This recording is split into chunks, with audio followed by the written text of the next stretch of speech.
So new year జనవరి 1 నుంచి విశాఖపట్నంలో new batches అనేవి ప్రారంభమవుతున్నాయమ్మా. యూపీఎస్సీ ఇన్ఫినిటీ ఆఫ్లైన్ ప్రోగ్రామ్కి లోయెస్ట్ ఎవర్ ఫీజుతో మనం అందిస్తున్నాం. జస్ట్ 45,000కి లైఫ్ టైం వ్యాలిడిటీతో మనం అందిస్తున్న కోర్స్ ఇది. 31 డిసెంబర్ లోపు ఎవరైతే జాయిన్ అవుతారో వాళ్ళకి మాత్రమే అవకాశం ఉంటుంది. మర్చిపోవద్దు. ఏ డౌట్ ఉన్నా ఈ నెంబర్కి మీరు కాంటాక్ట్ చేసి వివరాలు సో ఇవాళ ఎడిటోరియల్ చూడమ్మా. Despair and distress. డిస్ట్రెస్ అంటే ఏంటి? బాగా పెయిన్ఫుల్ సిచ్యువేషన్, బాధ, సారో అని అర్థం.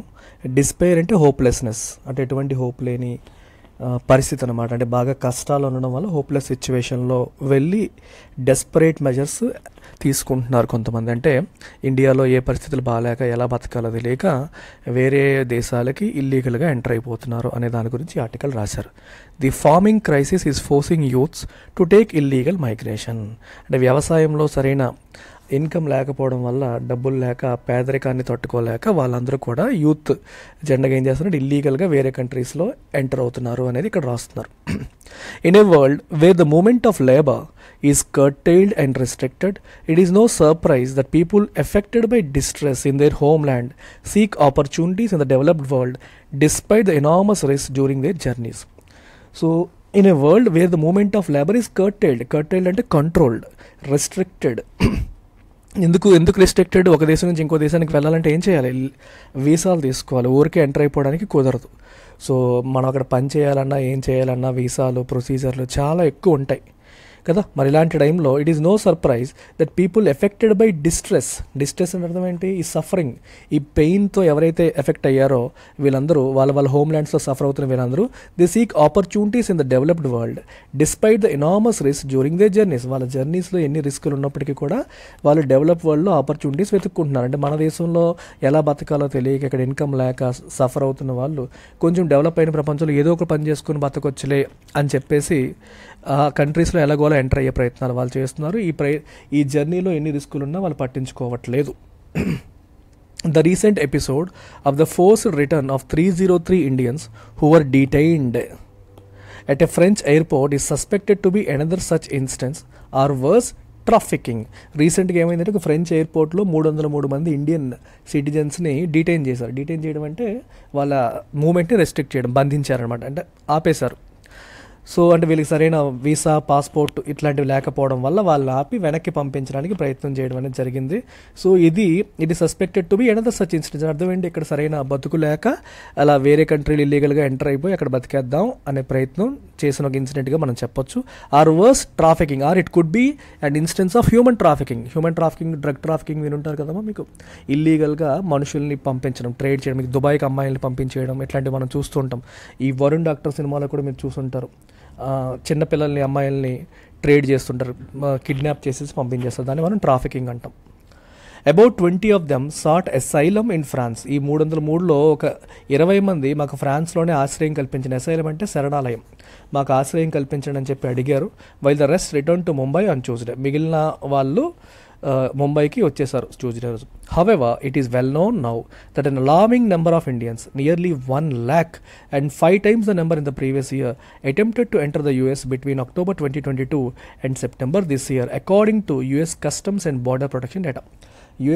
యుఎస్ వాళ్ళ customs and border protection data ప్రకారం మనకి ఏం తెలుస్తుంది అంటే రఫ్లీ 1,00,000 మంది, అంతకు ముందు సంవత్సరం అయితే మోర్ దాన్ 5 times, అంటే 5 లక్షల మంది, ఇంతమంది ఇండియన్స్ యుఎస్లో ఎంటర్ అవ్వడానికి ప్రయత్నం చేశారంట ఇల్లీగల్గా.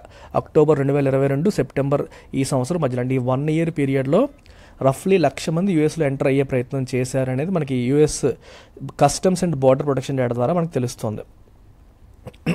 ఇక్కడ అలార్మింగ్ నెంబర్ అన్నారు. అలార్మింగ్ అంటే మనకి కన్సర్నింగ్ అన్నారు, అంటే కొంచెం కంగారు పెట్టేలాగా. ఎంతమంది వెళ్ళిపోతున్నారు ఇల్లీగల్గా వేరే కంట్రీలో ఎంటర్ అవ్వడానికి ప్రయత్నం చేస్తున్నారంటే ఎందుకు?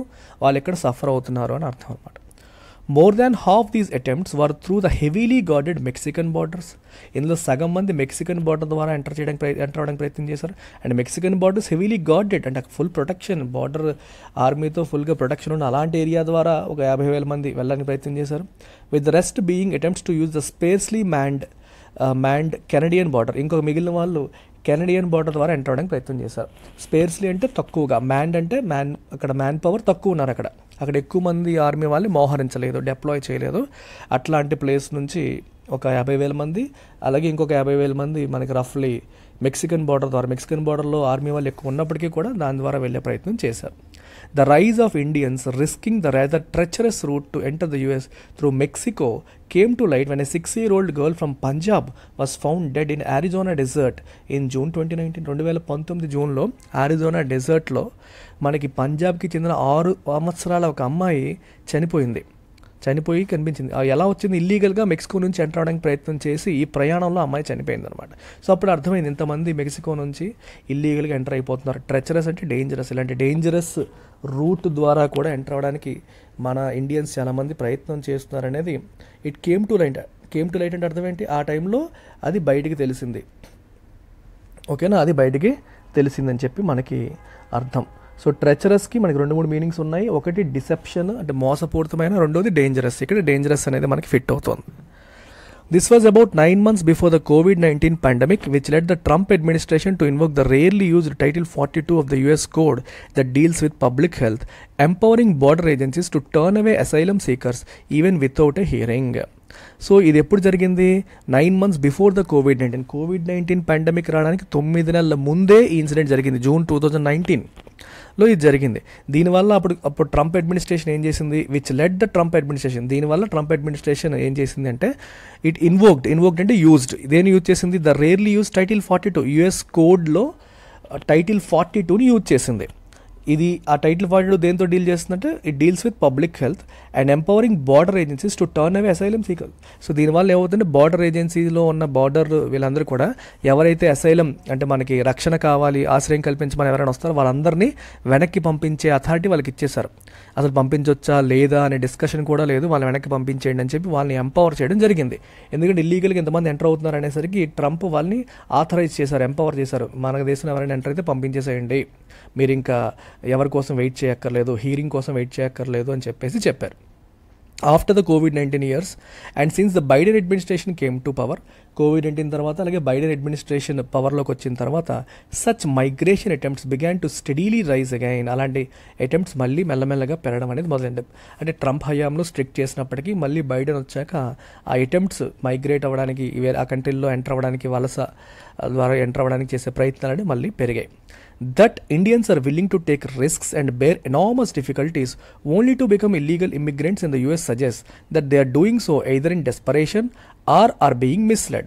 ఇన్ని రిస్కులు తీసుకుని మరి ఇన్ని డిఫికల్టీస్ ఫేస్ చేసుకుని మరి యూఎస్లో ఎంటర్ అయిపోయి అక్కడ ఇల్లీగల్ ఇమ్మిగ్రెంట్స్గా ఇండియన్స్ ఉండడానికి కూడా సిద్ధం అయిపోతున్నారు అనేది మనకి ఏం ఇండికేట్ చేస్తుంది? That they are doing so either in desperation, లేదా డెస్పరేట్గా చేస్తున్నారని తెలుస్తుంది, ఆర్ బీయింగ్ మిస్లెడ్, లేదా వాళ్ళని ఎవరో తప్పుదారి పట్టిస్తున్నారనే విషయం మనకి తెలుస్తుంది. అర్థమవుతుందా? వాళ్ళు ఎవరో తప్పుదారి పట్టిస్తున్నారు అని, లేదా వాళ్ళు డెస్పరేషన్లో వేరే ఆప్షన్ లేక, డెస్పరేట్ అంటే యాజ్ ఎ లాస్ట్ ఆప్షన్, ఇంకే దిక్కు తోచక ఆ పని చేస్తున్నారని మనకు అర్థమవుతుంది. Initial reports from the current incident also bear the telltale signs of what has been reported in the past about such cases. Telltale అంటే రివీలింగ్, అంటే బయటికి చెప్తున్నా, అంటే బయటికి తెలుస్తున్నా. సో ఈ కరెంట్ ఇన్సిడెంట్ ద్వారా మనకి ఏం తెలుస్తోంది అంటే ఇది ఏ విషయాన్ని బహిర్గతం చేస్తుంది, ఏ విషయం మనకి బయటికి తెలుస్తోంది దీనివల్ల అంటే the majority of the air passengers were men from Punjab. వీళ్ళలో మెజారిటీ అందరూ పంజాబ్, హర్యానా, గుజరాత్ రాష్ట్రాలకి చెందిన వాళ్ళని తెలుస్తోంది. And about a dozen were unaccompanied minors. ఇందులో ఒక 12 మంది అన్అకంపెనీడ్ అంటే వాళ్ళతో పాటు పెద్దవాళ్ళు ఎవరు లేకుండా ఒక 12 మంది మైనర్స్ కూడా వీళ్ళలో ఉన్నారు. So probably it could B a case of trafficking also, వాళ్ళని హ్యూమన్ ట్రాఫికింగ్ అని కూడా మనం అనుకునే అవకాశం ఉంది.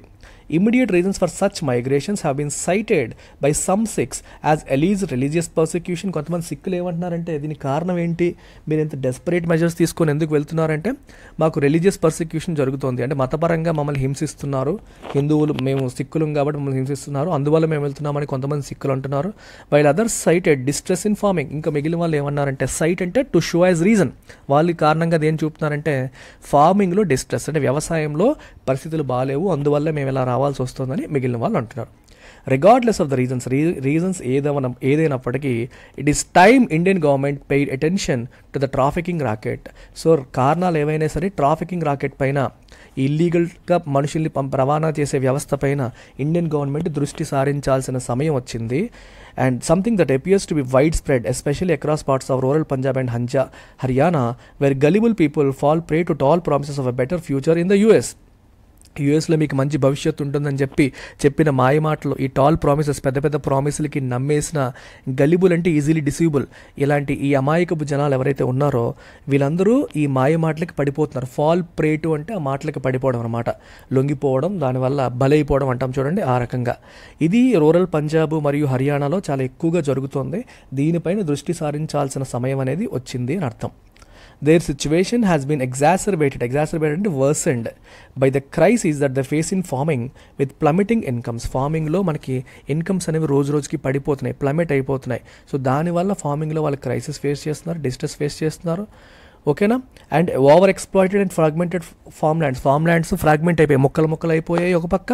ప్లస్ ఈ ఫార్మ్ ల్యాండ్స్ అన్నీ కూడా ఓవర్ ఎక్స్ప్లాయిటెడ్, విపరీతమైన ఎక్స్ప్లాయిటేషన్ జరుగుతుంది. అంటే విపరీతంగా ఒకే సంవత్సరంలో 3-4 సార్లు పంటలు వేసేయడం, దానివల్ల వాటికి ఈల్డ్ అనేది తగ్గిపోతుంది.